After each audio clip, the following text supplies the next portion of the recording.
اللهم صل على سيدنا محمد يا رب صل وسلم. بسم اللہ الرحمن الرحیم. سورہ بقرہ کا 11واں رکوع، اس کی تفسیر چل رہی تھی. زیادہ تر رکوع ہو چکا تھا. آج کے سیشن میں میں انشاءاللہ جو 11ویں رکوع کا کچھ حصہ باقی تھا اس کی تفسیر مکمل کروں گا، اور رکوع نمبر 12 انشاءاللہ اس کا بھی ہم ترجمہ شروع کر دیں گے. بات یہ چل رہی تھی کہ یہودی یہ کہا کرتے تھے کہ ہم تو موسیٰ علیہ السلام پر ایمان لائے ہیں، تو اللہ نے ان کے باتیں بتائیں کہ تمہارا ایمان تو تم کیسا ایمان لے کر آئے تھے؟ بچڑے کو معبود بنا لیا تھا، اور کوہ طور ہم نے تمہارے اوپر رکھا ہے تو تم نے مانا ہے کہ ہم تورات پر ایمان لائیں گے، اور یعنی تورات پر عمل کریں گے ہم. اور اشربوا فی قلوبہم العجل بکفرہم، ان کے نافرمانیوں کی وجہ سے بچڑے کی محبت ان کے دل میں ڈال دی گئی تھی، یعنی شیطان کی طرف سے. آگے اللہ فرماتے ہیں قل بئس ما یأمرکم بہ ایمانکم، بہت ہی بری ہے وہ چیز جس کا تمہارا ایمان تمہیں حکم دیتا ہے. کتنے برے برے کاموں کا تمہارا ایمان تمہیں حکم دے رہا تھا. ان کنتم مومنین، اگر تم واقعی مومن ہو تو تمہارا ایمان تو تمہیں الٹے الٹے کاموں کا حکم دے رہا ہے. اس سے صاف پتہ چلتا ہے کہ جو ایمان کا لیبل تم اپنے اوپر لگا رہے ہو نا، وہ بھی تم پہ لگتا نہیں ہے، اس لحاظ سے بھی تم مومن نہیں ہو. پھر ایک الزامی جواب دیا جا رہا ہے. الزامی جواب کہتے ہیں جب آپ ہر طرح سے دلائل دے چکے ہیں نا، اور سامنے والا ماننے کے لیے تیار نہ ہو، تو اس کو بالکل خاموش کرنے کے لیے جو دلیل دی جاتی ہے، الزام کا مطلب وہ اس پہ لازم ہو جائے کہ اگر واقعی ایسا ہے تم یہ سمجھتے ہو تو پھر یہ کیوں نہیں کرتے. ہوتا ہے نا، جیسے میں اکثر ایک مثال دیتا ہوں کہ کوئی شخص آپ کے پاس آئے، آپ کو بتائے کہ بھائی یہ کاروبار میں انویسٹمنٹ میں اتنا پروفٹ، تو آپ اس سے بولیں پھر خود کیوں نہیں پیسہ لگا دیتے بھائی. تو جب تک اس سوال کا اس کے پاس کوئی معقول جواب نہ ہو، اس کا مطلب یہ آپ کو بیوقوف بنا رہا ہے، آپ سے پیسے نکلوانا چاہ رہا ہے. بھائی تمہارے پاس بھی پیسہ ہے تو تم خود انویسٹ کرو نا، ہمیں کیوں مشورہ دے رہے ہو. تو بالکل یہی انداز قرآن نے یہاں اختیار کیا ہے. قل اے نبی ان سے کہہ دیجئے ان کانت لکم الدار الاخرۃ عند اللہ خالصۃ من دون الناس، تمہارا دعویٰ ہے کہ پکے مومن تو صرف ہم ہی ہیں، اور جنت میں ظاہر ہے مومن ہی جائے گا، تو صرف ہم ہی جنت میں جائیں گے. یعنی یہودی کہتے تھے جنت میں تو مومن جائے گا، یہ بات تو یہاں تک تو ٹھیک ہے، صرف مومن جائے گا. پھر کہتے تھے مومن صرف کون ہے؟ ہم ہیں، اور باقی تو سارے غیر مسلم ہیں، کافر ہیں. حتیٰ کہ جو نبی پر ایمان لے کر آ رہے ہیں وہ بھی کیا ہیں؟ غیر مسلم ہیں، یعنی وہ بھی کافر ہیں، تو ہم صرف یہودی ہی جنت میں جائیں گے. تو اللہ نے فرمایا ٹھیک ہے، اگر تم یہ سمجھتے ہو کہ آخرت صرف تمہارے لیے ہے، خالصۃ من دون الناس، صرف تمہیں ملے گی، لوگوں کو نہیں ملے گی، فتمنوا الموت، تو تم موت کی تمنا کرو نا اگر تم مومن ہو. دیکھو ہمارے ہاں کتنے لوگ شہادت کی تمنا کرتے ہیں نا، کہ اللہ کرے ہمیں شہادت مل جائے، کیونکہ ان کو یقین ہے کہ شہادت کے بعد اللہ نے شہید کے لیے بہت بڑے بڑے مقامات رکھے. میں نے بہت سے لبرلز کو دیکھا ہے، نہ ان کی داڑھی ہوتی ہے، نہ نماز پڑھتے ہیں، لیکن وہ چاہتے ہیں کہ موت آئے تو کون سی آئے؟ شہادت کی. تو اس کا مطلب ان کا بہرحال آخرت پر کسی درجے میں ایمان ہے، چاہے عمل کی کوتاہی کیوں نہ ہو. لیکن میں نے بہت سے لوگوں کو دیکھا ہے، یار ہم سے زندگی میں عمل نہیں ہوتا، لیکن یار ہم چاہتے ہیں کیا؟ شہید ہو جائیں، موت ہماری شہادت کی آئے، شہادت ہمیں ملے. تو لیکن اللہ فرما رہے ہیں یہودیوں سے تمہاری اس قسم کی کوئی تمنا نہیں ہے. میں پوری آیت کی تفسیر یہ آیت پڑھ لوں گا نا تو پھر بتاتا ہوں. آگے فرماتے ہیں وَلَن يَتَمَنَّوْهُ أَبَدًا، اللہ فرماتے ہیں ہرگز موت کی تمنا کبھی بھی نہیں کریں گے، کیونکہ ان کو پتہ ہے کہ ہماری، یعنی ان کو خود بھی اپنے غلط ہونے کا یقین ہے. اس کی مثال ایسے جیسے کچھ دن پہلے نا ایک صاحب، ایک سیاسی قائد جو بڑا ہی کرپٹ آدمی ہے، جس کو سب جانتے ہیں کہ اس سے بڑا کرپٹ مارکیٹ میں گزرا نہیں ہے، تو اس سیاسی جماعت کے تھے وہ، تو اس کی بڑی تعریفیں کر رہے ہیں ہمارے سامنے کہ یار وہ بڑا نیک آدمی ہے. میں یہ جو واقعات سنا رہا ہوں نا قرآن کی آیت ہی کو آسان انداز میں ڈیفائن کرنے کے لیے، یہ تفسیر سے ہٹ کر نہیں ہے یہ چیزیں. تو وہ بڑے زبردست ہے، وہ بڑا، اس کو ووٹ دینا چاہیے، وہ تو بہت ہے بھائی، وہ قائد تو وہی ہے، وغیرہ وغیرہ ایسی باتیں. اب ہمارے ساتھ ایک ساتھی تھے، دلائل سے سمجھا رہے ہیں بھائی اس نے تو یہ کیا، اس نے تو یہ کیا، یہ مان کے نہیں دے رہے، کیونکہ عصبیت، لسانیت آپ کو پتہ ہے، یہ قوم پرستی، یہ سب چیزیں. تو ہمارے اس دوست نے ان سے کہا کہ اچھا پھر یہ دعا کرو کہ قیامت کے دن تمہارا حشر اسی کے ساتھ ہو. ایک دم نہ وہ چپ ہو گیا، کہہ رہے بھائی یہ نہیں میں دعا کروں گا. اس کا مطلب تو میں خود پتہ ہے کہ وہ نیک نہیں ہے. تو یہاں اس کو کہتے ہیں بالکل ایسی دلیل کے قسم آپ کا مد مقابل کیا ہو جائے؟ خاموش ہو جائے. بھائی اگر یہ اتنا ہے، جیسے ہم جو غیر مسلم لڑائیاں لڑ رہے ہیں، بھائی تم اگر حق پر ہو تو تم اس میں شہادت کی تمنا کرو نا. وہ نہیں کرتے، ان کو پتہ ہے یار یا تو مر کے مٹی ہو جائیں گے یا یہ کہ آخرت میں سزا ملے گی. ان کو بعض دفعہ پتہ ہوتا ہے ہم ظلم کر رہے ہیں. تو جو حق پر ہوتا ہے نا وہ کہتا ہے یار کوئی بات نہیں اگر شہادت مل بھی جائے. تو اللہ فرماتے ہیں وَلَن يَتَمَنَّوْهُ أَبَدًا، یہ ہرگز موت کی تمنا نہیں کریں گے. اور تمنا نہ کرنا بعض دفعہ طبعی خوف کی وجہ سے بھی ہوتا ہے. یہ بھی ایک اشکال کا جواب ہے. ممکن ہے آپ کو کوئی نیک آدمی ملے مگر موت سے بہت زیادہ ڈرتا ہو اور شہادت کی تمنا بھی نہ رکھتا ہو. تو وہ اس لیے نہیں کہ اس کا کانسیپٹ ٹھیک نہیں ہے، بلکہ اس لیے کہ دل اس کا کمزور ہے. دل کی کمزوری کی وجہ سے بھی بعض دفعہ انسان موت سے بہت زیادہ ڈرتا ہے. تو یہ والا ڈر یہ تقویٰ کے منافی نہیں ہے، یہ تو کسی میں بھی ہو سکتا ہے. حضرت مولانا اشرف علی تھانوی نے لکھا ہم نے بعض بڑے بڑے بزرگوں کو موت سے ڈرتے ہوئے دیکھا ہے، اس لیے کہ وہ دل ان کا کمزور تھا، حالانکہ وہ بزرگ تھے. یہ تو ایک طبعی چیز ہے نا. اس کی میں ایک آسان مثال سمجھاتا ہوں آپ کو. دیکھو آپ کو پتہ ہے کہ ڈاکٹر انجیکشن لگائے گا تو میرا یہ بخار بالکل ٹھیک ہو جائے گا. اور جیسے ملیریا کسی کو انتہائی درجے کا پہنچا ہوا ہو نا تو ملیریا کا ایک کورس ہے، انجیکشن لگتے ہیں اور اس انجیکشن کے بعد یقینی طور پر الحمدللہ شفا مل جاتی ہے. ڈاکٹر بھی بتاتے ہیں اور ہم نے بھی جس کو دیکھا ہے وہ کورس کمپلیٹ ہوتا ہے تو وہ بندہ ٹھیک ہو جاتا ہے. اب آپ کو پتہ ہے کہ یار میرے یہ ٹیکہ لگے گا تو میں بالکل فٹ فاٹ ہو جاؤں گا. تو اسی وجہ سے لوگ وہ ٹیبلٹ بھی کھا لیتے ہیں، اور اگر ڈاکٹر کہے کہ بھائی آپ کو انجیکشن ہی لگے گا، اب اتنا خطرناک ہو چکا ہے کہ اب انجیکشن کے بغیر آپ کو فائدہ نہیں ہوگا، تو لوگ انجیکشن بھی لگواتے ہیں. تو دل سے راضی ہوتے ہیں نا اس پہ، کیونکہ ان کو پتہ ہے یار اس کے بعد ہم کیا ہو جائیں گے ٹھیک. لیکن کمزور دل آدمی اس کے باوجود چیخیں مار رہا ہوگا، اور ہو سکتا ہے جب آپ اس کو ڈاکٹر کے پاس لے کر جائیں نا انجیکشن کے لیے وہ بھاگ جائے وہاں سے.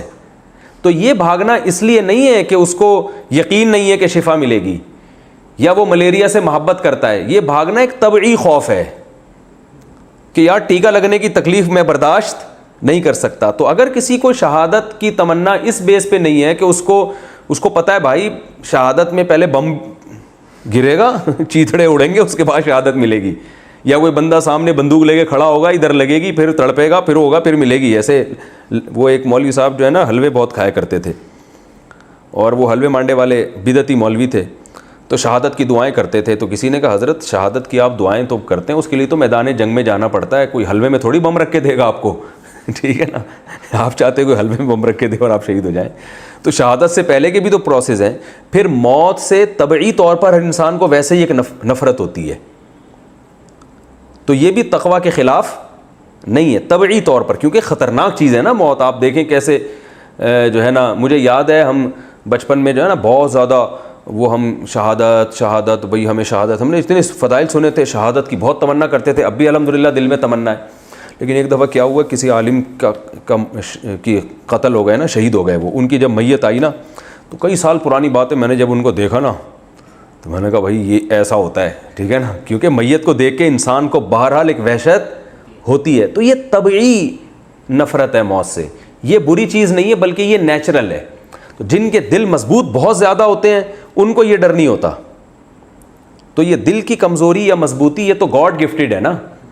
تبھی حدیث میں آتا ہے جو بزدل آدمی ہے نا اس کو جہاد میں دگنا ثواب ملتا ہے، کیونکہ وہ اپنی نیچر کے اگینسٹ چل رہا ہوتا ہے. بہادر کو ثواب ملے گا پورا اور بزدل کو اس سے ڈبل ثواب ملے گا، کیونکہ بہادر کو تو مزہ آ رہا ہے لڑنے میں بھائی ٹھیک ہے نا، وہ بھی ٹھیک بہت بڑی فضیلت ہے، وہ زیادہ کام کر جائے گا. لیکن بزدل کو تو ڈر لگ رہا ہے، کانپ رہا ہے پھر بھی جا رہا ہے. تو کانپنا یہ بری چیز نہیں ہے، کیونکہ یہ کیا ہے انسان کی نیچر.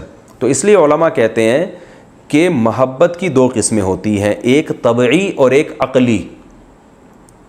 عقلی کا مطلب آپ کا کانسیپٹ ہی کلیئر نہ ہو. جیسے اسی طرح نفرت کی بھی دو قسمیں ہیں، ایک طبعی اور ایک عقلی. یہ لفظ یاد رہے گا نا تو انشاءاللہ بات بہت اچھی طرح سمجھ میں آئے گی.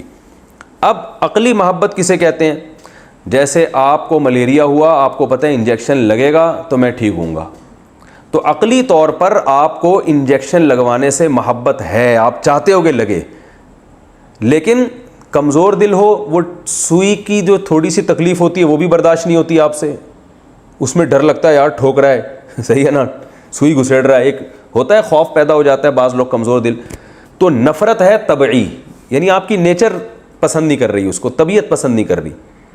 تو ہم اس کو یوں کہیں گے، اس آدمی کے دل میں ملیریا کے علاج کے لیے انجیکشن لگوانے کو یہ پسند کرتا ہے عقلی طور پر، لیکن طبعی طور پر یہ پسند نہیں کرتا، تو اس میں کوئی حرج نہیں ہے۔ بلکہ یہ آدمی پتہ ہے کیا چاہے گا؟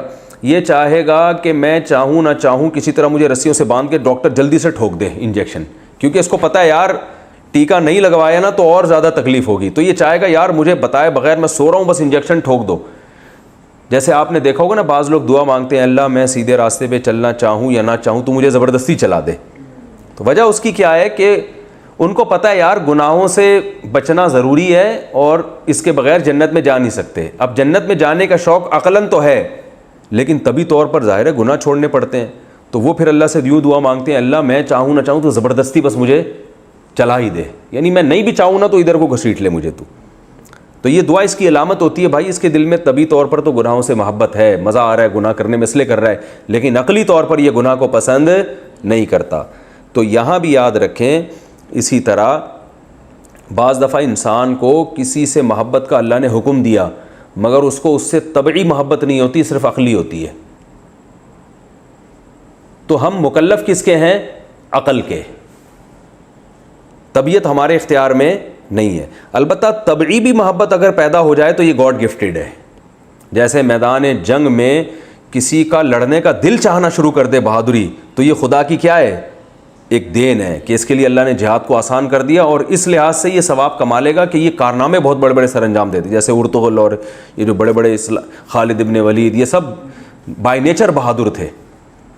تو اب یہ بات سمجھیں کہ اللہ نے کیا فرمایا کہ ان کے دل میں موت کی بالکل بھی تمنا نہیں ہے، تو یہاں طبعی تمنا مراد نہیں ہے کہ طبی طور پر تو کوئی بھی نہیں مرنا چاہتا، یہ عقلی ہے، عقل سے بھی یہ چاہتے نہیں ہے کہ ہماری موت کبھی ہو، جبکہ مسلمان عقلی طور پر موت کے لیے تیار رہتا ہے، اسے پتہ ہے موت ہوگی بالآخر ایک نہ ایک دن اللہ نے چاہا تو مغفرت ہو جائے گی۔ ہاں کسی مسلمان کو اس بیس پہ موت سے عقلی طور پہ نفرت ہے کہ میرے اعمال ٹھیک نہیں ہیں، تو پھر وہ چاہتا ہے کہ میرے اعمال ٹھیک ہو جائیں، تو وہ اس فہرست میں نہیں آئے گا، اس لیے کہ وہ چاہتا ہے کہ میرے اعمال مجھے، یعنی اس کو زندگی اس لیے نہیں چاہیے ہوتی کہ عیاشی کرے، بلکہ اس کو زندگی اس لیے چاہیے ہوتی یار ابھی تو میرے گناہ بہت زیادہ ہیں تو میری زندگی لمبی ہو تاکہ بعد میں مجھے کسی طرح گناہوں سے بچنے کی توفیق مل جائے۔ تو جو اس بیس پہ چاہ رہا ہے کہ میں نہ مروں وہ بھی اس آیت میں داخل نہیں ہے۔ اس آیت میں وہ داخل ہے جو گناہ کر رہا ہے لیکن دعوے یہ کر رہا ہے کہ میں جاؤں گا کہاں؟ جنت میں، اس کو اللہ کہہ رہے ہیں پھر تو موت کی تمنا کیوں نہیں کرتا، یعنی عقلی طور پر موت سے محبت کیوں نہیں کرتا؟ طبی طور پر تو چلو تمہارے اختیار میں نہیں، تم تو اگر تم سے عقلی طور پر بھی تم چاہتے ہو کہ کسی بھی صورت میں تمہاری موت نہ آئے، تو یہ مطلب ہے اس آیت کا۔ تو اللہ فرماتے ہیں وَلَن يَتَمَنَّوْهُ أَبَدًا، یہ کبھی بھی موت کی تمنا نہیں کریں گے، بِمَا قَدَّمَتْ أَيْدِيهِمْ، اپنے اعمال کی وجہ سے۔ اس میں اللہ نے بتا دیا کہ موت کی جو یہ تمنا نہیں کریں گے اس کی وجہ یہ نہیں ہے کہ بزدلی ہے دل کے اندر یا طبعی طور پر موت سے نفرت ہے، وہ تو ہر آدمی کے دل میں ہوتی ہے، بلکہ اس کی وجہ کیا ہے؟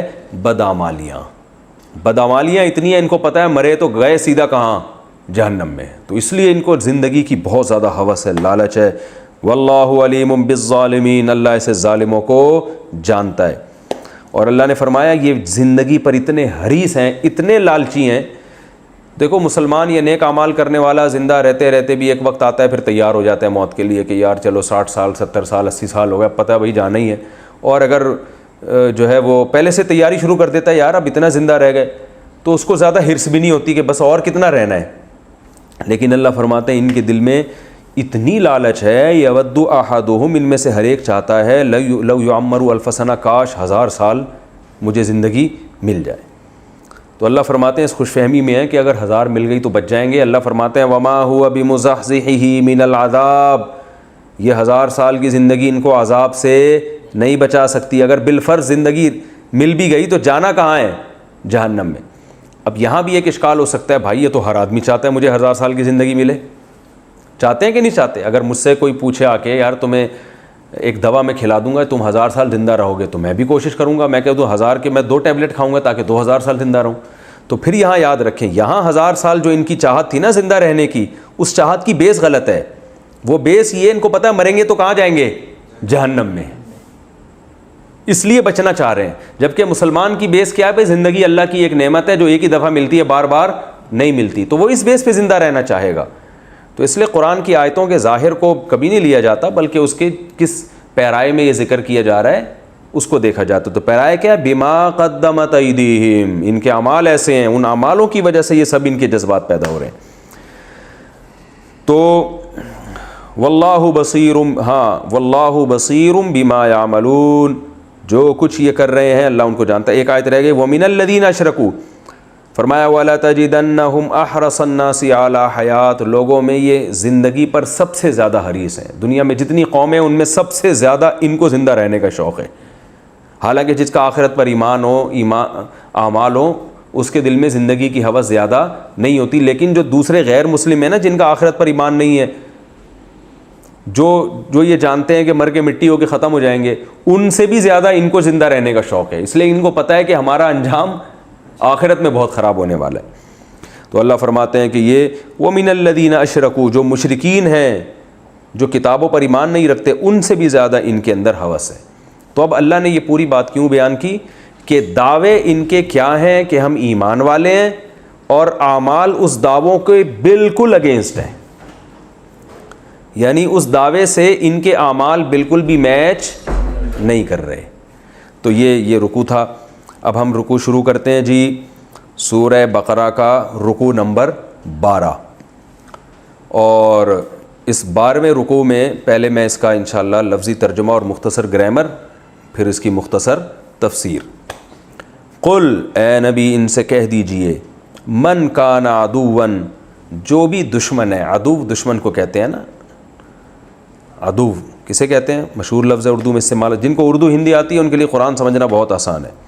من کان عدوا لجبریل، جو بھی دشمن ہے جبریل کا، فإنہ نزلہ، تو بے شک اس جبریل نے نزلہ نازل کیا ہے، سبحہ کی طرح، اس قرآن کو، علی قلبک آپ کے دل پر، بإذن اللہ اللہ کے حکم سے، مصدقاً، اور یہ قرآن تصدیق کرنے والا ہے، لما بین یدیہ، جو اس کے دونوں ہاتھوں کے سامنے ہے. یہ محاورہ ہے نا، یعنی اس سے پہلے جو کتابیں گزر چکی ہیں جو اس کے سامنے ہیں، جو چیز پہلے گزر چکی ہوتی ہے وہ آپ کے سامنے ہوتی ہے، جو بعد میں آنے والی ہے وہ آپ کے سامنے نہیں ہے. تو اس کو خلف کہا جاتا ہے، جو آپ کے بعد.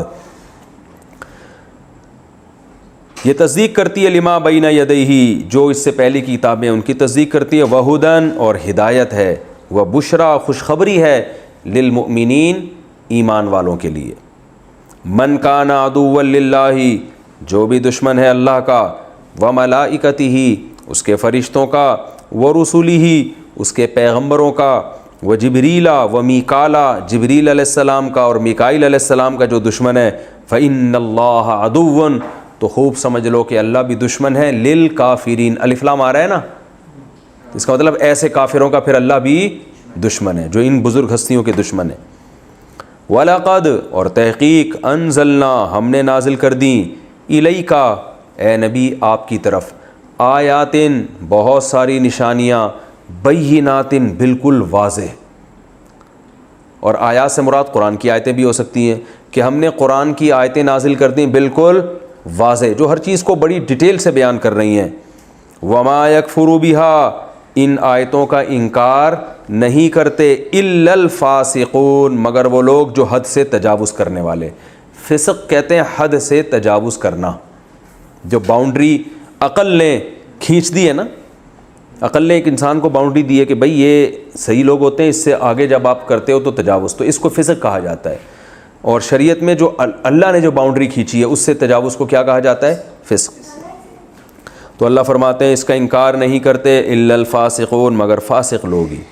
آوا کلما عاہدوا عہدا، آ کا معنی کیا، واو کا معنی اور، کلما کا معنی جب بھی، عاہدوا زاربو کی طرح، زاربا یزارب مزاربتاً، عاہد یعاہد معاہدتاً، جس کو ہم اردو میں معاہدہ کہتے ہیں. اصل لفظ ہے معاہدہ، لیکن اردو میں معاہدہ ہی کہا کریں، معاہدہ نہیں کہا کریں. لوگ بولیں گے پتہ نہیں کیا ہو گیا، جو ہر زبان اپنے حساب سے الفاظ کو چینج کر لیتی ہے نا، تو اصل میں لفظ ہے معاہدہ. اللہ فرماتے ہیں آوا کلما عاہدوا عہدن، عہد کہتے ہیں کوئی بھی ایگریمنٹ. اللہ فرماتے ہیں اور آوا کلما، تو اور کیا، یہ کیا، اور کلما جب بھی، عاہدوا یہ لوگ عہد کریں گے، عہدن کوئی بھی عہد، نبذہ، نبذ ینبذ کا معنی پھینکنا. نبذہ اس عہد کو پھینک دے گا فریق ایک فریق منہم ان میں سے. ان سے مراد کیا ہے؟ یہودیوں جن کی بات چل رہی ہے نا. میں نے کہا تھا نا بنی اسرائیل نام اس صورت کا کیا ہے؟ سوری جو رکوع شروع ہوا تھا یا بنی اسرائیل سے شروع ہوا تھا نا، اے بنی اسرائیل. تو اللہ فرماتے ہیں کیا جب بھی یہ لوگ کوئی عہد کریں گے تو ان میں سے ایک فریق اس عہد کو نبذہ پھینک دے گا. پھینکنے سے مراد یہ کنایا ہے توڑنے سے، تو بہت برے طریقے سے توڑنے کو تعبیر کیا جا رہا ہے پھینکنے سے. یعنی جیسے ایگریمنٹ، جیسے آپ کے پاس کوئی فائل ہے نا، اٹھا کے آپ نے پھینک دی، کوئی لفٹ ہی نہیں کرا رہے آپ اس کو. تو کیونکہ انہوں نے اللہ سے پہلے عہد لیے ہیں کہ ہم جب بھی پیغمبر آئے گا ایمان لائیں گے، تو اللہ فرماتے ہیں کیا جب بھی کوئی عہد اللہ سے کرو گے تو توڑو گے ہی لازمی اس کو؟ یہ ایک سوال ہے ان سے کہ کبھی تو اللہ سے کیے ہوئے معاہدے کو پورا کر لیا کرو. فرمایا بل اکثرہم، بلکہ ان میں اکثر ایسے ہیں لا یؤمنون جو سرے سے ایمان لاتے ہی نہیں ہیں. ولما، اور جب جاءہم آ گیا ان کے پاس رسول ایک رسول، مراد نبی صلی اللہ علیہ وسلم میں، من عند اللہ اللہ کے پاس سے، اللہ کی طرف سے، مصدق جو تصدیق کر رہا ہے لما اس کتاب کی، معہم جو ان کے پاس ہے. میں نے بتایا نا بار بار قرآن یہ لفظ کیوں استعمال کرتا ہے کہ ان کی کتابوں کی تصدیق، کہ اس میں آزمائش ان کے لیے کم ہے، کوئی نیا دین لے کے نہیں آ رہا. نبذ فریق، تو پھینک ڈالا ایک جماعت نے، من الذین اوتوا الکتاب، ان لوگوں میں سے جن کو کتاب دی گئی ہے. جن کو کتاب دی گئی وہ یہود و نصارہ ہے نا، تو یہود و نصارہ میں سے ایک فریق نے پھینک ڈالا کتاب اللہ، اللہ کی کتاب کو، وراء ظہورہم، ظہر پشت کو کہتے ہیں اور ظہور اس کی جمع، اپنی پشتوں کے پیچھے. وراء پہلے بھی گزر چکا ہے نا، ما وراء عقل، ما وراء عدالت. تو اللہ کی کتاب کو انہوں نے اٹھا کے کیا کر دیا؟ اپنی پشت کے پیچھے پھینک دیا. تفسیر میں انشاءاللہ اچھی طرح بتاؤں گا میں. کأنہم، انا کا معنی یا انا کا معنی بے شک، اور کأن کا معنی گویا کے. یہ میں پہلے بتا چکا ہوں نا، کأن زیدن قائم، گویا کہ شاید زید کیا ہے؟ کھڑا ہوا ہے. گویا کہ مطلب شاید لگ ایسے رہا، ٹھیک ہے نا. تو کأنہم، گویا کہ لا یعلمون، یہ جانتے ہی نہیں ہیں، یعنی ایسے بن رہے ہیں جیسے ان کو کچھ پتہ ہے ہی نہیں. ایسے انہوں نے کتاب اللہ کو اٹھا کے پیچھے پھینک دیا ہے. واتبعوا، اور اتباع کی انہوں نے، فالو کیا انہوں نے، ما اس چیز کو، تتلو الشیاطین، جس کو شیاطین فالو کرتے تھے. تلاوا یتلوو، تلاوا یتلوو، تلاوتن. جب اس کا مصدر یعنی ورب تلاوتن ہوگا تو اس کا معنی ہوتا ہے تلاوت کرنا، اور جب اس کا ورب ہوتا ہے طلوون، تلاوا یتلوو طلوون، طلوون کی طرح، تو اس کا معنی ہوتا ہے کسی کے پیچھے پیچھے چلنا. اسی کو تالی بھی عربی میں کہتے ہیں. تالی، تالی کا مطلب دوسرے نمبر پہ آنے والا، ٹھیک ہے نا. تو یہ ہے تلاوا یتلوو طلوون سے. تو ما تتلو، وہ چیز جس کو تتلوو کو تتلو پڑھا جاتا ہے. بھائی یہ یضربو یضربانی، یضربو یضربانی، یضربونا تضربو، تو ینصرو ینصرانی، ینصرونا تنصرو، تو یتلوو یتلوانی، یتلوونا تتلوو. تو شیاطین چونکہ جمع ہے نا، پلورل ہے، اور پلورل عربی میں کیا ہوتا ہے؟ مؤنث، تو اس لیے یتلو کے بجائے تتلو کا لفظ استعمال ہوا. فرمایا انہوں نے فالو کیا ما اس چیز کو، تتلو الشیاطین، جن کے پیچھے شیاطین چلے تھے، علی ملک سلیمان، سلیمان کی بادشاہت میں. ملک بادشاہت کو کہتے ہیں. سلیمان علیہ السلام کے دور حکومت میں شیاطین جس چیز کے پیچھے چلے تھے، یہودی بھی کیا اسی چیز کے پیچھے چلنا شروع ہو گئے. اللہ کی جو کتاب ہے قرآن ہے، اس کو تو پشے پش ڈال دیا، اور تورات کو بھی پسے پش ڈال دیا، اور فالو کس کو کیا؟ شیاطین کے راستے کو. تفسیر میں انشاءاللہ بتاؤں گا اس کا کیا مطلب ہے. وما کفر سلیمان، حالانکہ سلیمان نے کفر نہیں کیا تھا، ولکن الشیاطین کفروا، لیکن شیاطین نے کفر کیا تھا. وہ کفر کیا تھا؟ یعلمون الناس، وہ شیاطین سکھاتے تھے لوگوں کو السحر، جادو. سحر کسے کہتے ہیں؟ جادو کو، جس کو اردو میں سحر کہتے ہیں. سحر کر دیا ہے، لیکن اصل لفظ ہے سحر. ساحر کسے کہتے ہیں؟ جادوگر. وہ شیاطین لوگوں کو کیا سکھاتے تھے؟ جادو. وما انزل علی الملکین، اسی طرح انہوں نے فالو کیا ما اس چیز کو بھی، انزل علی الملکین، جو نازل کی گئی دو فرشتوں پر. ملک، دیکھو ملک بادشاہ کو کہتے ہیں، ملک فرشتے کو کہتے ہیں، اور ملک کی جمع کیا آتی ہے؟ ملائکہ. وما انزل، اور جو چیز نازل کی گئی علی الملکینی دو فرشتوں پر ببابل بابل شہر میں. یہ لفظ اردو میں عربی میں تو بابل ہے لیکن اردو میں بابل کہتے ہیں اس کو. کیوں کہتے ہیں پتہ نہیں, حالانکہ ناؤن میں تو چینجنگ صحیح نہیں ہے نا. بہرحال بابل شہر تھا, ان دو فرشتوں پر بابل شہر میں جو چیز نازل کی گئی اس کو بھی انہوں نے فالو کیا. وہ دو فرشتے کون تھے؟ ہاروت و ماروت. ایک کا نام ہاروت تھا, ایک کا نام ماروت تھا. وما یعلمانی اور نہیں سکھاتے تھے وہ دونوں فرشتے. علم یعلم تعلیما سکھانا, سبح یسبح تسبیحاً کی طرح, یضرب یضربانی ہے نا, یضربانی وہ دونوں مارتے ہیں, یعلمانی وہ دونوں سکھاتے ہیں. وما یعلمانی وہ دونوں نہیں سکھاتے تھے من احد کسی ایک کو بھی. ہاروت ماروت کسی ایک کو بھی نہیں سکھاتے تھے کیا وہ جادو. حتیٰ یہاں تک کہ یقولا وہ دونوں یہ کہہ دیا کرتے تھے انما بے شک صرف نحنو ہم فتنتن ایک آزمائش ہیں. فتنہ فتنے کو بھی کہتے ہیں, آزمائش کو بھی. ہم تو صرف ایک آزمائش ہیں. فلا تکفر تم نے کفر نہیں کرنا. یہ جادو سیکھ کے تفسیر میں بتاؤں گا انشاءاللہ. فلا تکفر تم نے کفر نہیں کرنا.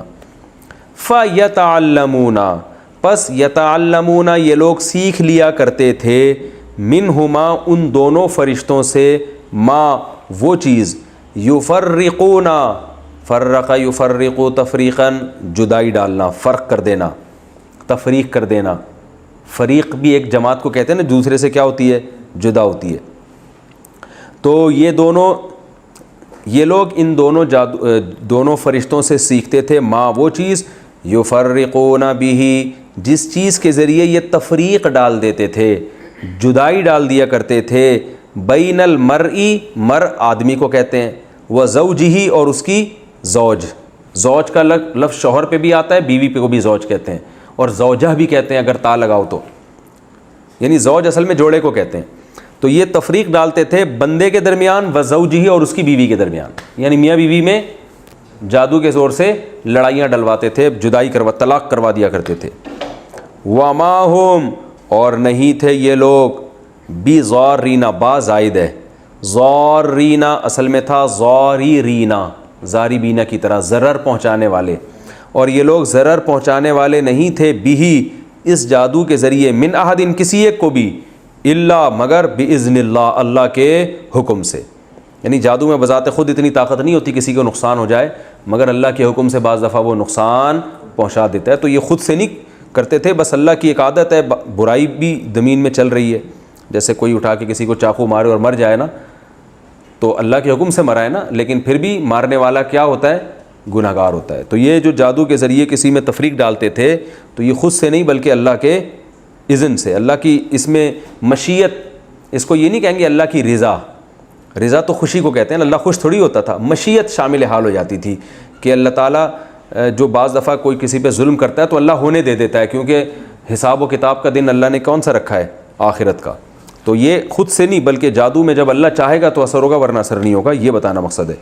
وَيَتَعَلَّمُونَ اور یہ لوگ سیکھتے تھے ما وہ چیز یضرہم جو ان کو نقصان پہنچاتی تھی. یضرو اصل میں تھا یضرورو, ینصرو کی طرح ضرر پہنچانا. وہ چیز سیکھتے تھے جو ان کو نقصان پہنچاتی تھی. ولا ينفعهم اور ان کو نفع نہیں پہنچاتی تھی. وَلَقَدْ حالانکہ البتہ تحقیق علموا یہ جانتے تھے, ان کو پتہ تھا, لمن اشتراہ لام تاکید کے لیے, من کا معنی جو, اشترا اصل میں تھا اشترایا کہ جو بھی اس جادو کو خریدے گا. یہاں خریدنے سے مراد ہے اختیار کرنا. جو بھی جادو اختیار کرے گا, ما لہو نہیں ہے لہو اس کے لیے, فی الآخرتی آخرت میں, من خلاق ذرا سا بھی کوئی حصہ. من اصل میں تاکید کے لیے, خلاق کہتے ہیں حصہ, نصیب, اس کا آخرت میں کوئی نصیب نہیں ہے. یہ جانتے بھی تھے جادوگر کا آخرت میں کوئی نصیب نہیں ہے. وَلَا بِئْسَ پھر وہی بِئْسَ کا لفظ آیا نا, لام تاکید کے لیے, واو کا معنی, اور اللہ فرماتے ہیں بِئْسَ ما کتنی بری چیز تھی وہ. گویا اللہ بھی تعجب کر رہے ہیں کتنا ہی بری چیز تھی, ما وہ چیز شروا بہ انفسہم جس کے ذریعے انہوں نے اپنے نفسوں کو بیچ ڈالا. شرع یو تھا اصل میں, ٹھیک ہے نا. یعنی جادو لے کر اپنے جان کا سودا کر لیا آخرت میں. یہ کتنا برا سودا انہوں نے کیا, کتنی بری چیز لے کے انہوں نے اپنے آپ کو بیچا ہے, گندی چیز لے کے اپنی جان کا سودا کر لیا, آخرت میں بیڑا غرق کر دیا اپنا. وَلَبِئْسَ مَا شَرَوْا بِهِ أَنفُسَهُمْ, کتنی بری چیز ہے جس کے ذریعے انہوں نے اپنی نفسوں کو بیچ ڈالا. لَوْ كَانُوا يَعْلَمُونَ, کاش یہ لوگ جان لیتے. اللہ کا جو کاش ہے نا وہ ہمارے کاش کی طرح نہیں ہوتا, کیونکہ اللہ تعالیٰ ہم سے ہمارے محاوروں میں بات کرتے ہیں. یعنی اللہ گویا یہ بتا رہے ہیں کہ یہ جان لیتے آخرت میں ان کو کتنا شدید نقصان ہو رہا ہے, حقیقت یعنی عین الیقین ہو جاتا ہے ان کو, تو یہ ایسا نہ کرتے. وَلَوْ أَنَّهُمْ, اور اگر یہ لوگ آمنوا, ایمان لے آتے, وَاتَّقَوْا, اور تقوی اختیار کر لیتے, لَمَثُوبَةٌ, لام تاکید کے لیے, مثوبۃ کا معنی ہوتا ہے ثواب اور بدلہ. اصل میں عربی میں ثواب یثوبو, اس کا معنی ہوتا ہے لوٹنا, جس کو پڑھا جاتا ہے ثواب یثوبو. ثواب کو بھی ثواب اسی لیے کہتے ہیں کہ آپ کا عمل لوٹ کے آپ کو مل رہا ہوتا ہے ایک دوسری شکل میں. جیسے آپ نے کسی غریب کو کھانا کھلایا تو اس پہ آپ کو ثواب ملے گا, تو اس کو ثواب کیوں کہیں گے اس بدلے کو؟ اس لیے کہ آپ کا یہ عمل قیامت میں کسی اور شکل میں آپ کو لوٹا دیا جائے گا. تو اس لیے آخرت کے اچھے بدلے کو ثواب کہا جاتا ہے کہ وہی عمل آپ کا لوٹ کے واپس مل جاتا ہے, لیکن برے عمل کے بدلے کو ثواب نہیں کہا جاتا. ٹھیک ہے, تو اللہ فرماتے ہیں اور مثوبہ ثواب ہی سے نکلا ہے. تو اللہ فرماتے ہیں کہ اگر یہ ایمان لے آتے اور تقوی اختیار کرتے, لَمَثُوبَةٌ مِّنْ عِنْدِ اللَّهِ, تو اللہ کی طرف سے جو ثواب ہے نا خیر, وہ اس سے بہتر ہے. یعنی جادو میں پڑھ کر جو انہوں نے دنیا کا تھوڑا سا فائدہ حاصل کر لیا, اگر یہ جادو میں نہ پڑھتے اور صحیح معنوں میں ایمان اور تقوی والی زندگی اختیار کرتے تو آخرت میں جو ان کو ملنے والا تھا وہ بہت زیادہ تھا. لَوْ كَانُوا يَعْلَمُونَ, کاش یہ لوگ جان لیتے تو پھر ایسا نہ کرتے. یہ اس رکوع کا لفظی ترجمہ کیا میں نے. اب انشاءاللہ ہم اس کی تفسیر بیان کریں گے. تفسیر جو ہے نا بیان کرنے کے لیے وقت تھوڑا ہی رہ گیا ہے. کتنا ٹائم رہ گیا ہے؟ 3 منٹ رہ گئے نا, 8 منٹ رہتے ہیں. ہاں پھر تو ٹھیک ہے, کم از کم آدھے رکوع کی تو تفسیر ہو جائے گی. تو یہ جو رکوع شروع ہو رہا ہے نا 12واں رکوع, اس میں شروع میں کیا اللہ نے فرمایا؟ قُلْ مَنْ كَانَ عَدُوًّا لِجِبْرِيلَ, جو جبریل کا دشمن ہے تو جبریل نے تو آپ کے قلب پہ کلام اللہ کو نازل کیا ہے. ہوتا یہ تھا کہ نہ ماننے کے 100 بہانے ہوتا ہے نا. یہودی یہ کہا کرتے تھے کہ محمد صلی اللہ علیہ وسلم پہ جو فرشتہ قرآن لے کر آ رہا ہے تو محمد صلی اللہ علیہ وسلم کہتے ہیں وہ تو جبریل ہے. تو جبریل سے ہمیں ذاتی دشمنی ہے, کیونکہ جبریل نے بہت ساری امتوں کو تباہ کیا اور ہمارا بھی بہت سارے مقامات پہ جبریل نے بیڑا غرق کیا ہے. کیونکہ جب عذاب آیا کرتا تھا نا قوموں پہ, تو قرآن میں آتا ہے نا, پچھلی آسمانی کتابوں میں اللہ نے جبریل کو حکم دیا, انہوں نے بستی الٹ دی. تو یہ جبریل نے ہم میں بہت سے لوگوں کو تباہ کیا ہے, اور جبریل بہت سے مشکل حکام لے کے بھی نازل ہوتے ہیں. تو جبریل سے ہماری کیا ہے؟ دشمنی ہے. تو جبریل کے علاوہ کوئی اور فرشتہ آئے گا تو ہم ایمان لے کر آئیں گے. تو یہ جہالت کی باتیں. تو اللہ نے فرمایا کہ بھائی جبریل اور جتنے پیغمبر اور جتنے انبیاء ہیں یہ سب اللہ کے محبوب بندے ہیں. ان سے دشمنی کا مطلب ان سے دشمنی نہیں بلکہ اللہ سے, کیونکہ یہ سب اللہ کے طرف سے پیغام, یہ اپنے اختیار سے تھوڑی لے کر آ رہے ہیں. اگر مشکل حکام بھی لے کر آئے تو اپنے اختیار سے تھوڑی لے کر آئے ہیں, یہ کس کی طرف سے لائے ہیں؟ اللہ کی طرف سے. تو اللہ نے فرمایا قول, ان سے کہہ دیجئے, من کان عدوا لجبریل, جو بھی جبریل کا دشمن ہے, فإنہ نزلہ, تو جبریل نے تو نازل کیا ہے آپ کے اوپر, علی قلبک, آپ کے قلب پر, بإذن اللہ, اللہ کے حکم سے. اپنی مرضی سے تھوڑی نازل کیا ہے جس میں تمہارے پول پٹیاں کھولی جا رہی ہیں. ٹھیک ہے نا. وہی کہتے تھے جبریل ان کو آگے سکھا رہے ہیں اور ہمارے راز کیا کر رہے ہیں؟ فاش کر رہے ہیں. ہمارے بارے میں بتا رہے ہیں کہ انہوں نے بچڑے کو معبود بنایا, کوئی طور ہمارے سر پہ آ گیا, ہم نے پیغمبروں کو ستایا. تو یہ سارے راز کون فاش کر رہا ہے؟ جبریل. تو ان کو ذاتی دشمنی کس سے ہو گئی تھی؟ جبریل سے. تو اللہ نے فرمایا وہ تو جبریل نے اللہ کے حکم سے نازل کیا ہے, اور جو نازل کیا مصدقا لما بین یدیہ, وہ تمہاری آسمانی کتابوں کی بھی تو جبریل ہی تصدیق کر رہے ہیں. جو کلام جبریل لے کر آ رہے ہیں وہ کلام تمہاری کتابوں کو بھی تو سچا قرار دے رہا ہے. مشرکین تو تم لوگ کو سچا تھوڑی مانتے ہیں, یہ تو قرآن ہے جو تمہاری کتابوں کو بھی کیا کہہ رہا ہے؟ سچا. بلکہ حقیقت میں قرآن نے جتنی قدر ان پیغمبروں کی ہمیں سکھائی ہے, حضرت موسیٰ, حضرت عیسیٰ, حضرت داؤد, حضرت سلیمان, اتنی تو خود یہودی اور عیسائی بھی اپنے پیغمبروں کی قدر نہیں کرتے. تو جبریل سے تو تمہیں محبت ہونی چاہیے, وہ تو تمہاری کتابوں کی تصدیق والی آیتیں لے کے نازل ہو رہے ہیں. وہدن, اور جو کلام جبریل کے ذریعے نازل ہوا ہے اس میں ہدایت ہے, سیدھا راستہ ہے, گائیڈنس ہے. وبشریٰ للمؤمنین, اور ایمان لانے والوں کے لیے کیا ہے؟ خوشخبری ہے. تو تم ایمان لے آؤ تو جبریل جو کلام لے کر آئیں گے وہ تمہارے لیے خوشخبری کا سبب بن جائے گا.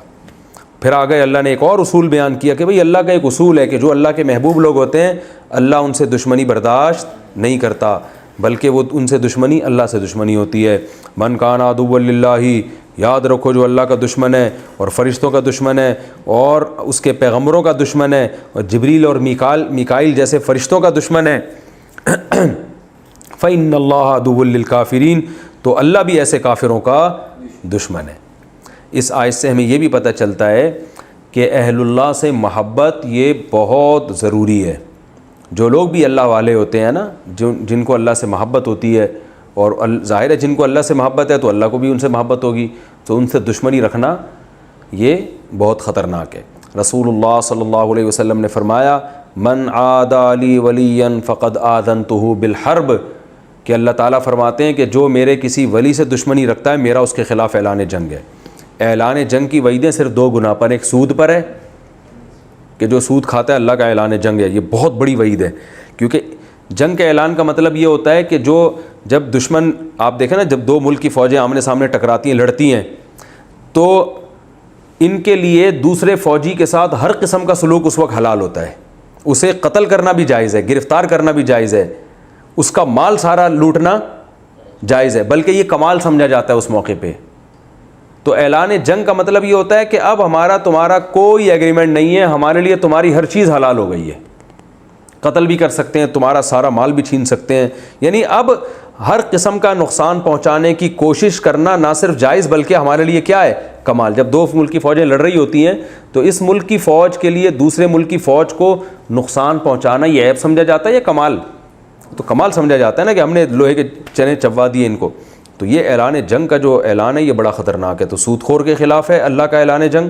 اور دوسرا اسی وجہ سے امام مالک سے پوچھا گیا سب سے بڑا جرم کون سا؟ انہوں نے فرمایا سود کھانا, کیونکہ اعلان جنگ کا وعدہ اللہ نے سود پہ کیا ہے. لیکن جمہور کا قول یہ ہے کہ اسلام میں فرض نماز قضا کر دینا یہ اسلام لانے کے بعد سب سے بڑا جرم ہے. اور راجح قول یہی ہے کہ اسلام لانے کے بعد یہاں تک کہ علماء نے لکھا ہے زنا سے بھی بڑا, چوری سے بھی بڑا جرم جو ہے نا نماز کا قضا کر دینا, کیونکہ یہ اسلام کی علامت ہے. اور آج دیکھو کتنی چھوٹی چھوٹی باتوں میں لوگ نماز چھوڑ دیتے ہیں.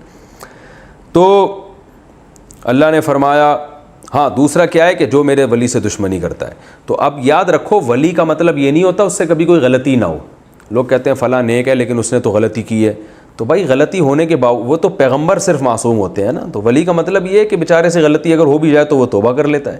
تو اس لیے نیک لوگوں سے دشمنی کرنا یہ بہت بڑا جرم ہے. اس آیت سے ہمیں پتہ چلتا ہے. آگے اللہ فرماتے ہیں وَلَقَدْ أَنزَلْنَا إِلَيْكَ آيَاتٍ بَيِّنَاتٍ, ہم نے آپ پر بہت ساری واضح آیتیں نازل کر دی ہیں اور اس کا انکار وہی لوگ کریں گے جو حدود سے تجاوز کرتے ہیں. آگے پھر اللہ اہل یہود کی ایک شناعت کو, ان کی قباحت کو بیان کر رہے ہیں کہ ان کا کام ہی کیا ہے ایگریمنٹ کو توڑنا. موسیٰ علیہ السلام سے کیے ہوئے وعدے توڑے, داؤد علیہ السلام سے کیے ہوئے وعدے, تو انہی میں سے ذکر ہے. فرمایا جب بھی یہ عہد کرتے ہیں ان میں ایک فریق اس عہد کو توڑ دیتا ہے. ایک فریق اس لیے کہ کچھ اچھے لوگ بھی تھے ان میں, بل اکثرہم لا یؤمنون, بلکہ اکثر تو سرے سے پیغمبر پر ایمان لاتے ہی نہیں تھے ان کے. ولما جاءہم رسول, اور جب ان کے پاس ایک ایسا رسول آ گیا یعنی محمد صلی اللہ علیہ وسلم جو ان کی کتابوں کی تصدیق بھی کر رہے ہیں, تو ان میں ایک جماعت نے اللہ کی کتاب کو پس پش ڈال دیا, یعنی ایسا انکار کیا گویا اٹھا کے پھینک دیا. کأنہم لا یعلمون, گویا کہ انہیں کچھ پتہ ہی نہیں ہے, حالانکہ یہ تو اس پیغمبر کا انتظار کر رہے تھے. تو آگے پھر نیا موضوع شروع ہو رہا ہے اسی رکوع میں, پھر اس کی تفسیر انشاءاللہ میں اگلے ایپیسوڈ میں بیان کروں گا. اللہ تعالیٰ سمجھنے کی, عمل کرنے کی توفیق عطا فرمائے.